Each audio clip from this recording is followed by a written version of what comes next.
السلام علیکم ورحمۃ اللہ وبرکاتہ۔ الحمد للہ رب العالمین والعاقبۃ للمتقین والصلاة والسلام على اشرف الانبیاء والمرسلین نبینا محمد وعلى آلہ وصحبہ اجمعین وبعد، فاعوذ باللہ من الشیطان الرجیم، بسم اللہ الرحمن الرحیم۔ الذين ينفقون في السراء والضراء والكاظمين الغيظ والعافين عن الناس والله يحب المحسنين۔ چوتھا پارہ سورہ آل عمران،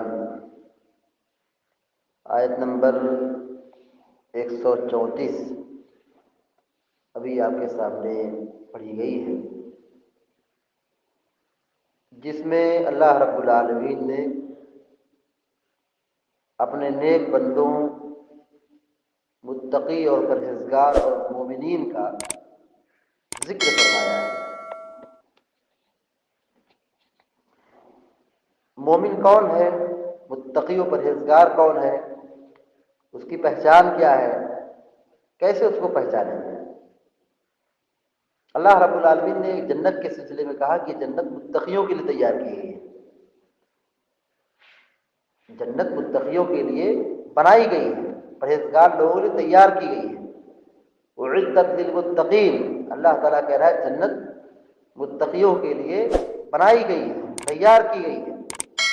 پھر اللہ رب العالمین نے متقیوں کا ذکر فرمایا، کہا متقی کون ہے، پرہیزگار کون ہے، مومن کون ہے، ان کا ذکر فرمایا۔ کہا مومن اور متقی وہ لوگ ہیں الذین ينفقون فی السراء والضراء، جو لوگ اللہ کی راہ میں تنگی اور خوشحالی دونوں موقع پر خرچ کرتے ہیں۔ متقی کون ہے، مومن کون ہے، جس کے لیے اللہ رب العالمین نے جنت بنائی ہے، ان کی پہچان کیا ہے؟ تنگی اور خوشحالی، مالداری اور غربت، دونوں حالتوں میں وہ اللہ کی راہ میں خرچ کرتے ہیں۔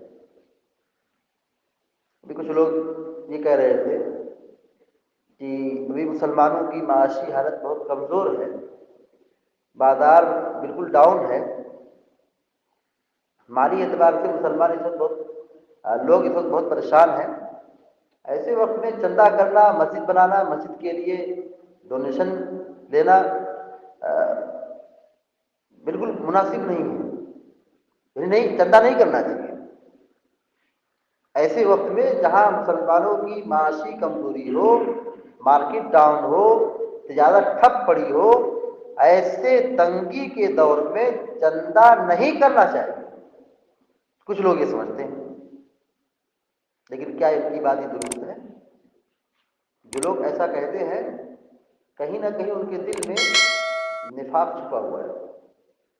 جو لوگ ایسا سوچتے اور کہتے ہیں، اگرچہ ان کی سوچ الگ ہو، لیکن جو کہہ رہے ہیں ان کے کہنے کا اعتبار ہوگا، ان کی زبان کا اعتبار ہوگا۔ آدمی دل میں کیا کہہ رہا ہے وہ اس کی بات کا اعتبار نہیں ہے، تو اس نے اپنی زبان سے ادا کیا کیا ہے اس کا اعتبار ہوگا۔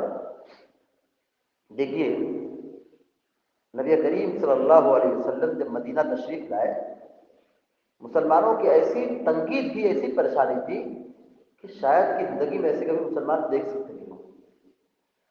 مدینہ جب پہنچے تھے کتنے مسائل تھے، رہنے کے لیے جگہ نہیں، گھر نہیں، کاروبار نہیں، کچھ بھی کاروبار مائنس تھے، صفر تھے، ان کی جیب میں ایک پیسہ نہیں تھا۔ جو مکہ کی ہجرت کر کے مدینہ آتے تھے، مکہ کے کافر مشرک سب لوگ لوٹ لیتے تھے، سب کی جیب خالی رہتی تھی۔ شادی کا مسئلہ تھا، بیویاں چھوڑ کے آئے تھے، اسلام قبول کیے، بیوی کافر ہے، طلاق دینے کی ضرورت ہی نہیں، وہ بیوی شوہر کے ساتھ رہ نہیں سکتی، ختم معاملہ۔ ہاں اسلام قبول کر لے تو ٹھیک ہے۔ شادی کا مسئلہ تھا، تجارت کا مسئلہ تھا، روزی روٹی کا مسئلہ تھا، گھر کا مسئلہ تھا، لیکن یہ ساری جگہیں اپنی جگہ تھی۔ ساری مجبوری اپنی جگہ پہ، ایسے سخت سنگین حالت میں، ایسے سخت نازک معامل مرحلے میں جہاں مسلمانوں کی معاشی کمزوری تھی، رہنے کی دقت تھی، پریشانی تھی، شادی بیاہ کا مسئلہ تھا، لیکن اللہ کے نبی علیہ السلام نے سب سے پہلا کام آپ نے کیا کیا؟ آپ نے 2 مسجدیں بنوائی، ایک نہیں 2 مسجدیں بنوائی۔ جبکہ ایسا ہو سکتا تھا، ہم سوچ سکتے ہیں کہ گھر میں آدمی نماز پڑھ کے نماز ہو جائے گی، مجبوری ہے، مسجد نہیں ہے، گھر میں نماز پڑھ سکتے، کوئی دقت نہیں، جب مسجد نہیں ہے تو کہاں پڑھیں گے؟ کسی جگہ جمع ہو گئے نماز سے پڑھ لی، لیکن نہیں، پیارے نبی علیہ السلام نے یہ حکم نہیں دیا کہ اپنے گھروں میں نماز پڑھ لو۔ پیارے نبی علیہ السلام نے باقاعدہ ہاتھ ڈال دیا، پہلے زمین خریدی، اس وقت فوراً، ابھی مدینہ میں کچھ دن گزرے نہیں تھے، فوراً مسجد کی تعمیر شروع ہو گئی، اور چند دنوں میں مسجد نبوی کی تعمیر ہو گئی، اور اس سے پہلے جب قباء میں تھے تو مسجد قباء کی تعمیر ہو چکی تھی۔ مسجد پہلے ہے، اس کے بعد دوسری کوئی چیز ہو سکتی ہے۔ تو اللہ کے نبی علیہ السلام نے مدینہ پہنچنے کے بعد جو تنگی کا دور تھا، مشکلات کا دور تھا، پریشانی کا دور تھا، غربت کا عالم تھا، لیکن ان ساری پرابلمس اور سارے مسائل کو اپنی ایک جگہ پہ رکھا، سب سے پہلے مسجد کی تعمیر کی۔